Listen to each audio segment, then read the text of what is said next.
할렐루야. 우리 함께 인사합시다. 마라나타 주님 곧 오십니다. 아나타 주님 곧 오십니다. 네, 사순절 22일째 아침입니다.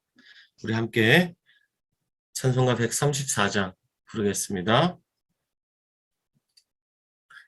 나 어느 날 꿈속을 헤매며 어느 바닷가 거닐 때 그 갈릴리 오신이 따르는 많은 무리를 보았네. 나 그때에 확실히 맹인이 눈을 뜨는 것 보았네. 그 갈릴리 오시니 능력이 나를 놀라게 하였네. 내가 영원히 사모할 주님, 참 사랑과 은혜 넘쳐 나 배웠고 그로부터 내 구주로 섬겼네. 그 사랑의 눈빛과 음성을 나는 잊을 수 없겠네. 그 갈릴리 오시니 그때 이 죄인을 향하여 못자국 난 그 손과 옆구리 보이시면서 하신 말, 내 지은 죄 사했다 하실 때 나의 죄짐이 풀렸네. 내가 영원히 사모할 주님, 참 사랑과 은혜 넘쳐 나 배웠고 그로부터 내 구주로 섬겼네. 그 사나운 바다를 향하여 잔잔하라고 명했네. 그 파도가 주 말씀 따라서 아주 잔잔케 되었네. 그 잔잔한 바다의 평온함 나의 마음속에 남아서 그 갈릴리 오시니 의지할 참된 믿음이 되었네.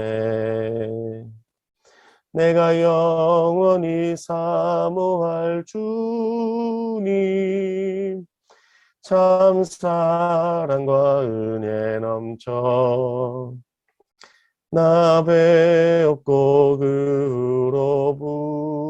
그로부터 내 구주로 섬겼네. 이 세상의 무거운 짐진 자 모두 주 앞에 나오라. 그 놀라운 은혜를 받아서 맘의 평안을 얻으라. 나 주께서 명하신 복음을 힘써 전하며 살 동안 그 갈릴리 오시니 내 맘에 항상 계시기 원하네.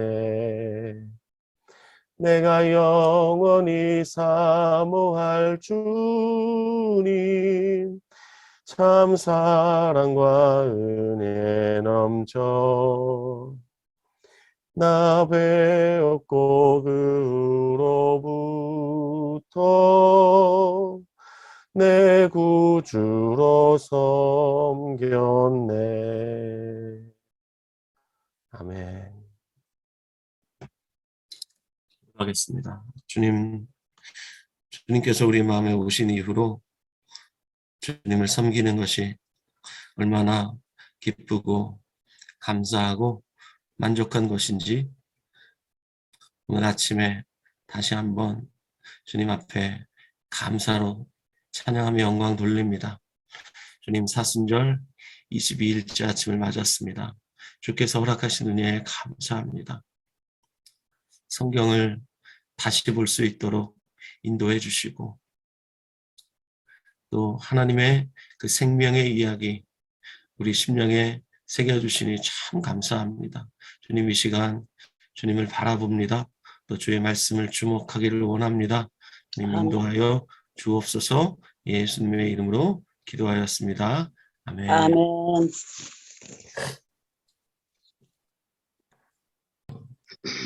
오늘 개관할 제목은 예수님이 공생애를 시작하시다입니다.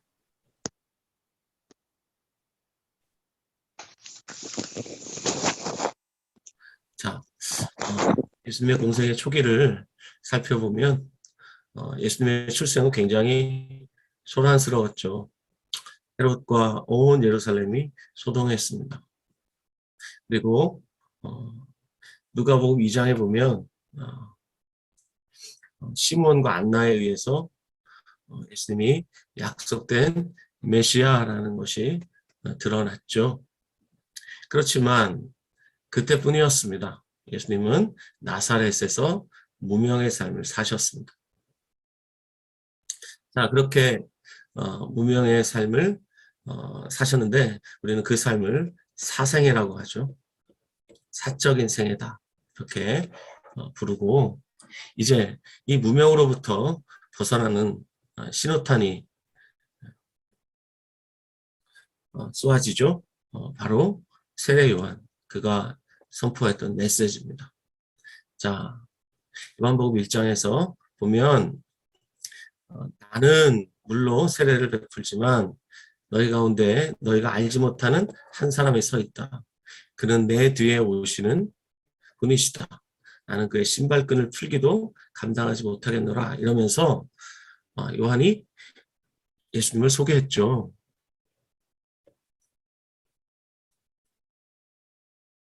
자, 그리고 예수님께서 요한에게 세례를 받으십니다. 요한이 예수님께 오신 것이 아니라 예수님이 요한에게 찾아가셨습니다. 그가 설교하고 세례 주던 광야로 예수님이 찾아가셨습니다. 세례 요한은 예수님과 사촌지간이기 때문에 예수님을 잘 알고 있었습니다.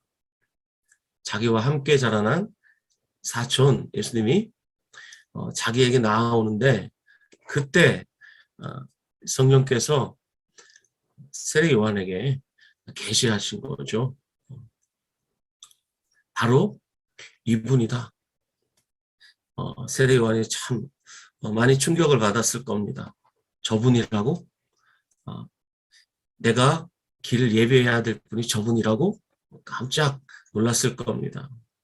자, 그래서 예수님이 세례 요한에게 가셔서 나에게 세례를 달라 이렇게 말씀하셨을 때 요한이 깜짝 놀라면서 말리시죠.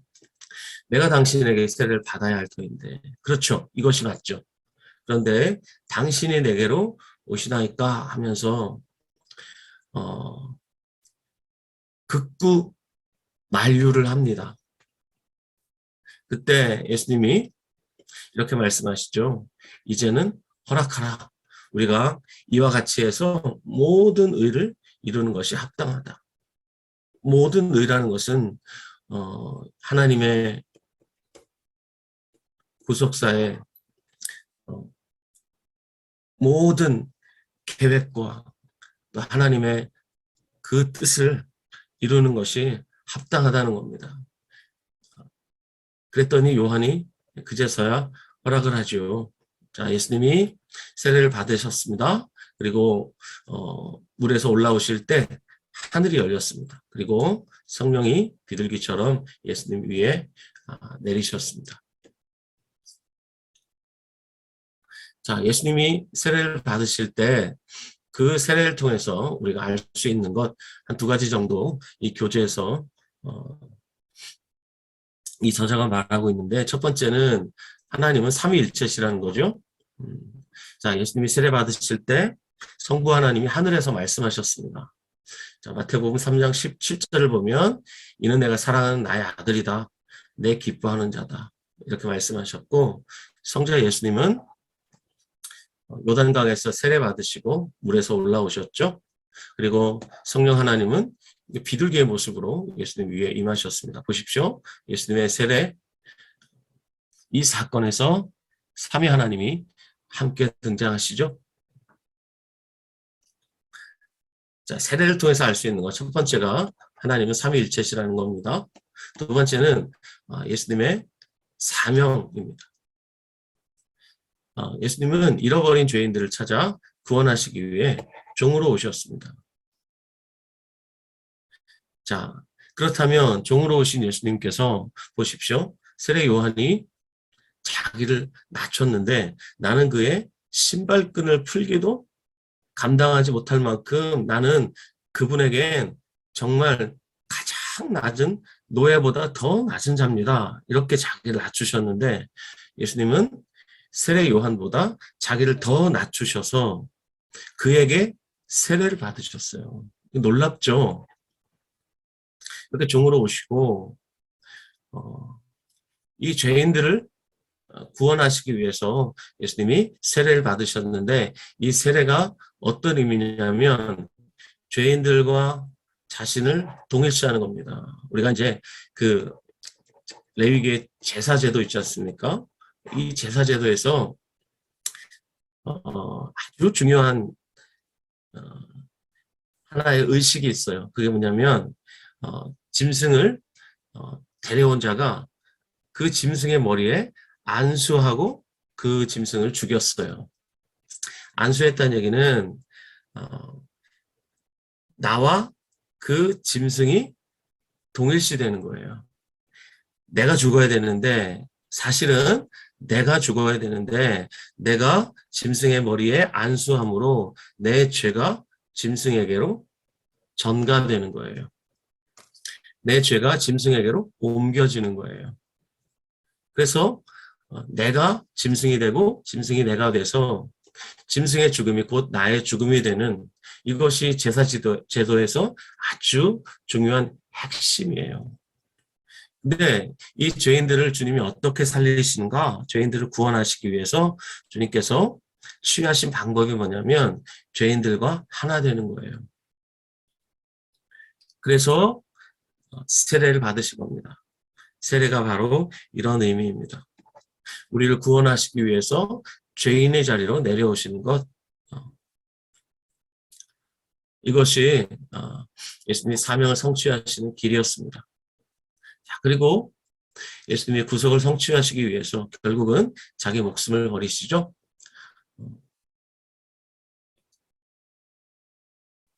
이것이 세례를 통해서 알 수 있는 두 번째 의미입니다.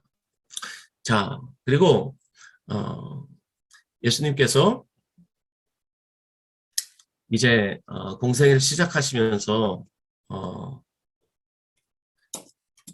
행하셨던 여러 가지 일들, 그 일들이 사실은 뭐 우리가 이렇게 이른 아침에 간단하게 이렇게 살펴볼 만큼 그렇게 내용이 간단하지가 않습니다. 엄청나죠. 그렇지만 간단하게 이렇게 살펴보면서 중요한 것 중에 하나가 뭐냐면 예수님의 생애가 바로 이스라엘의 역사를 되풀이하신 것이었다.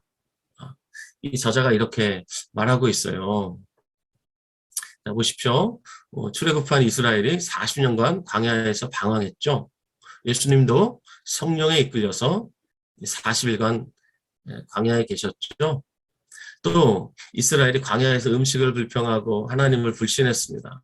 그렇지만 예수님은 40일간 금식하시면서 한결같은 믿음을 지키셨습니다.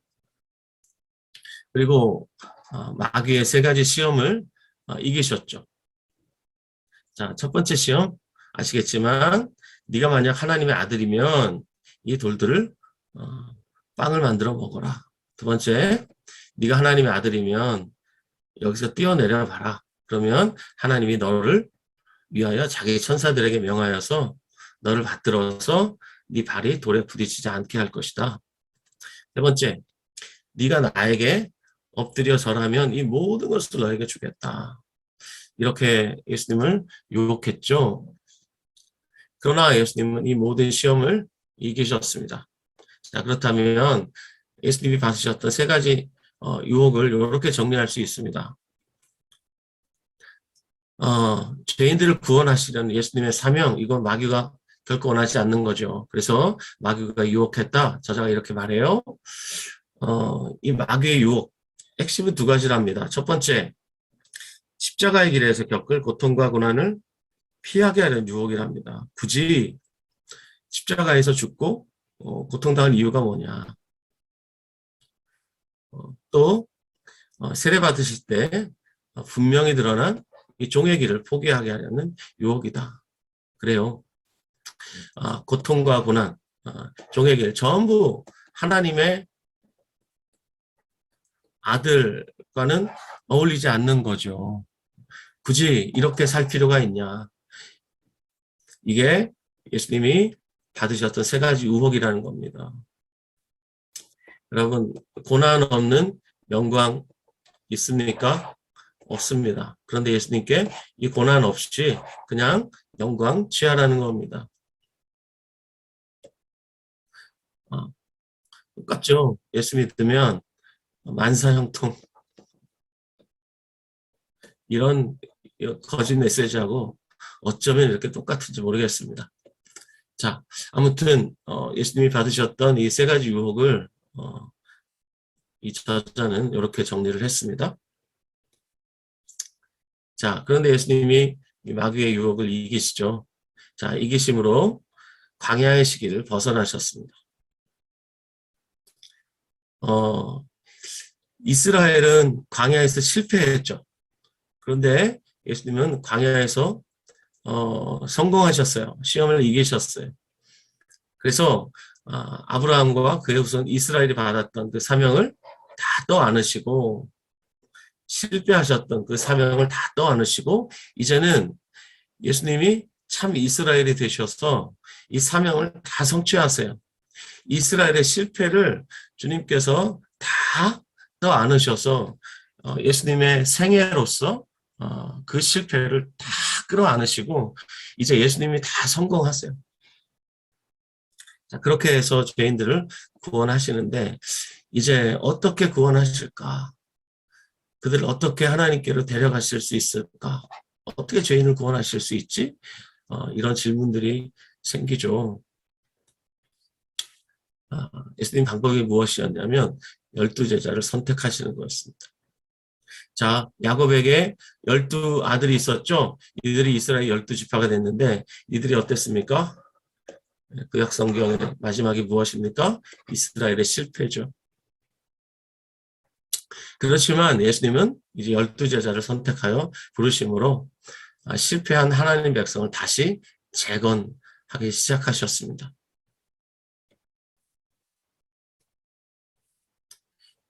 그렇다면 당시 예수님의 제자가 된다는 것은 어떤 의미였을까요? 첫 번째, 그것은 예수님과 함께 있도록 부름받았다는 겁니다.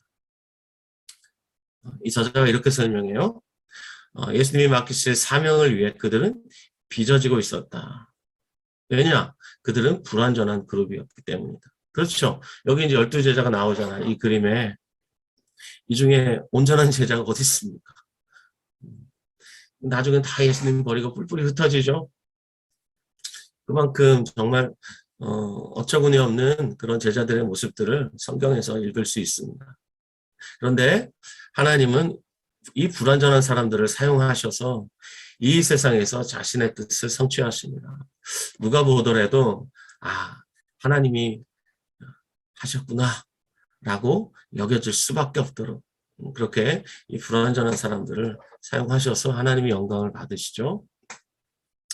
자, 두 번째, 이들이 제자가 되었다는 것의 의미는 뭐냐면 이제 예수님의 공적 활동, 공생애라고 하죠. 여기에 동참하도록 부름을 받았다는 겁니다. 자, 예수님의 3대 사역이 뭐냐? 가르치고 전도하시고 고치시는 것인데 이것을 제자들이 돕도록 그리고 나중에는 참여하도록 부르셨습니다. 그래서 이들이 이제 예수님이 승천하셔서 하나님 보좌 우편에 앉으시고 성령을 주시면 성령을 받아서 예수님을 대신하는 예수님의 대사가 되죠. 그래서 이들을 통해서 복음이 당시 땅끝까지 전해질 수 있도록 그렇게 주님이 역사하셨습니다. 예수님의 제자가 된다는 것이 이런 의미입니다. 자, 그렇다면 오늘 우리가 함께 통독할 거니까 마태복음 3장 그리고 4장 중요한 부분들을 우리 박주경 형제님의 낭독으로 들으시면서 우리 함께 통독하겠습니다. 마태복음 3장 13절에서 4장 11절 말씀. 이때에 예수께서 갈릴리로부터 요단강에 이르러 요한에게 세례를 받으려 하시니 요한이 말려 이르되 내가 당신에게서 세례를 받아야 할 터인데 당신이 내게로 오시나이까. 예수께서 대답하여 이르시되 이제 허락하라. 우리가 이와 같이 하여 모든 의를 이루는 것이 합당하니라 하시니 이에 요한이 허락하는지라. 예수께서 세례를 받으시고 곧 물에서 올라오실새 하늘이 열리고 하나님의 성령이 비둘기같이 내려 자기 위에 임하심을 보시더니 하늘로부터 소리가 있어 말씀하시되 이는 내 사랑하는 아들이요 내 기뻐하는 자라 하시니라. 그때 예수께서 성령에게 이끌리어 마귀에게 시험을 받으러 광야로 가사 40일을 밤낮으로 금식하신 후에 줄이신지라. 시험하는 자가 예수께 나와서 이르되 내가 만일 하나님의 아들이여든 명하여 이 돌들로 떡덩이가 되게 하라. 예수께서 대답하여 이르시되 기록되었으되 사람이 떡으로만 살 것이 아니요 하나님의 입으로부터 나오는 모든 말씀으로 살 것이라 하였느니라 하시니 이에 마귀가 예수를 거룩한 성으로 데려다가 성전 꼭대기에 세우고 이르되 내가 만일 하나님의 아들이여든 뛰어내리라. 기록되었으되 그가 너를 위하여 그의 사자들을 명하시리니 그들이 손으로 너를 받들어 발이 돌에 붙이지 않게 하리로다 하였느니라. 예수께서 이르시되 또 기록되었으되 주 너의 하나님을 시험하지 말라 하였느니라 하시니 마귀가 또 그를 데리고 지극히 높은 산으로 가서 천하 만국과 그 영광을 보여 이르되 만일 내게 엎드려 경배하면 이 모든 것을 내게 주리라. 이에 예수께서 말씀하시되 사탄아 물러가라. 기록되었으되 주 너의 하나님께 경배하고 다만 그를 섬기라 하였느니라. 이에 마귀는 예수를 떠나고 천사들이 나와서 수종드니라. 마태복음 4장 18절에서 22절 말씀. 갈릴리 해변에 다니시다가 두 형제 곧 베드로라 하는 시몬과 그의 형제 안드레가 바다에 금을 던지는 것을 보시니 그들은 어부라. 말씀하시되 나를 따라오라. 내가 너희를 사람을 낚는 어부가 되게 하리라 하시니 그들이 곧 그물을 버려두고 예수를 따르니라. 거기서 더 가시다가 다른 두 형제 곧 세베대의 아들 야고보와 그의 형제 요한이 그의 아버지 세베대와 함께 배에서 그물 깁는 것을 보시고 부르시니 그들이 곧 배와 아버지를 버려두고 예수를 따르니라. 자, 오늘 함께 이렇게 기도합시다. 모든 사람을 위한 하나님의 이야기가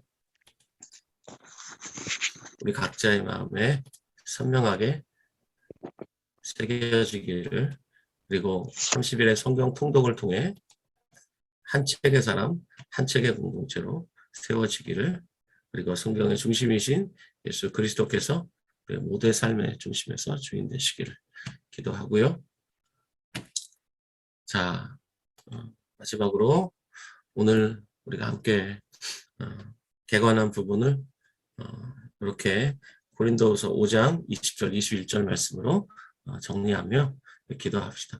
그러므로 우리가 그리스도를 대신하여 사신이 되어 하나님이 우리를 통하여 너희를 권면하신 것 같이 그리스도를 대신하여 간청하노니 너희는 하나님과 화목하라. 하나님이 죄를 알지도 못하신 이를 우리를 대신하여 죄로 삼으신 것은 우리로 하여금 그 안에서 하나님의 의가 되려 하심이라. 이렇게 말씀하셨습니다. 바울 사도가 이 자신과 또 자신과 함께 동역하던 그 일행을 가리켜서 그리스도를 대신하는 사신이다 이렇게 말했습니다. 그리스도의 대사죠. 저와 여러분이 그리스도의 대사입니다. 그러니까 그리스도인이라는 말이 무슨 뜻이냐면 작은 예수라는 뜻을 가지고 있습니다. 저희 여러분이 작은 예수입니다. 그래서 예수님은 지금 교회에게 그 사명을 맡기시고 승리하시고 승천하셔서 하나님 보좌 우편에 앉아 계십니다. 이제 교회가 예수님의 대안입니다. 예수님의 교회가 예수님의 대안이라는 사실에 우리가 참 웃을 수밖에 없죠. 왜냐, 우리를 봐도 정말 너무 허접한데 어떻게 우리를 통해서 주님이 일하실 수 있을까? 이런 의문이 들지만 여러분, 주님이 하시고자 하시면 주님은 능히 하실 수 있습니다. 그러므로 시간 우리 기도합시다. 주여, 제가 그리스도의 대사로 살겠습니다. 작은 예수로 살겠습니다. 사람들이 저를 볼 때 예수님을 보도록 제가 그렇게 살겠습니다. 우리 시간 함께 우리 통성으로 기도하죠. 우리 계신 곳에서 음소거 해제하시고 우리 함께 통성으로 기도하며 나아갑시다. 기도하겠습니다. 살아계신 아버지, 하나님의 은혜와 사랑을 감사합니다. 주님께서 제자들을 아침부터 주님의 말씀으로 깨우치시고 제자들을 귀적하시고 주님의 자녀로서 같이 들어주는 거라고 해주시니 감사드립니다. 하나님 주님, 제자들을 주님 준비시키셔서 주님의 말씀이 저희 마음속에 깊이 새겨져 우리가 그리스도의 죄의 사람으로서 살아났던 조건이 없는 저의 삶을 다시 들어주는 도와주옵소서. 성경에 주시는 예수님께서 저희 삶의 중심에서 저희 삶 근거되시는 저희 삶을 될 수 있도록 주님 도와주옵소서. 사랑하는 주님, 우리가 말씀을 통하여 정말 사람들이 우리를 볼 때 예수님을 보는 것처럼 저희 삶에 주님의 제자다운 삶으로 살아갈 수 우리의 말과 있도록 행실이 예수 그리스도를 증거하는 정말 그런 오늘 하루가 되도록 우리 인생이 되도록 저희 삶이 인도하여 주시옵소서. 그리스도인으로서의 부족함이 없는 주님을 그런 삶이 찬양합니다. 될 수 있도록 우리 마음껏 일하여 주옵소서. 주시옵소서. 주님의 우리 함께 인생을 살아갈 통하여 수 있는 주님 그리스도인다운 삶을 살아갈 수 전하고 있도록 주님 아무것도 아닌 우리를 통하여 주님께서 마음껏 일하여 주시기를 작은 예수로서 부족함이 없는 그런 오늘 삶을 하루를 될 수 맡겨드립니다. 있도록 인도하여 주님 주시고 인도하여 주옵소서. 참된 자는 주님의 이름으로 살아갈 수 있도록 기도하였습니다. 주님 인도하여 주옵소서. 아멘. 살아계신 아버지 하나님, 하나님의 은혜와 사랑을 감사합니다. 아멘. 사순절 22일째 아침 주님께 감사로 영광을 돌려드립니다. 살아계신 아버지 하나님, 주님께서 제자들을 빚어가시고 또 참으로 불완전했던 그들을 주님께서 훈련하시고 또 주님의 사명을 맡기시고 승리하셔서 하나님 보좌 우편에 앉으시고 그들에게 성령을 보내셔서 그들에게 권능을 주시고 그들을 통하여 복음이 땅끝까지 전해질 수 있도록 주님께서 일하셨습니다. 주님, 하나님의 교회를 그리스도의 대사로 세우셨습니다. 주님, 우리 처음 사랑 교회가 그리스도의 대사임을 잊지 않게 해주시고 우리 각자가 작은 예수임을 잊지 않게 해주셔서 오늘도 주님, 우리가 그리스도의 대사로서 하루의 삶을 참으로 값지게 영광스럽게 존귀하게 살 수 있도록 주님 인도하여 주시옵소서. 그래서 사람들이 우리를 볼 때에 예수님을 본 듯하게 하여 주시고 우리의 말과 행실과 우리 오늘 하루 아니 우리 평생의 삶이 예수 그리스도를 증거하는 삶이 되게 하여 주옵소서. 주님께 아멘. 감사하며 예수님의 이름으로 기도하였습니다. 아멘. 주님께 영광 돌려드립니다. 아멘.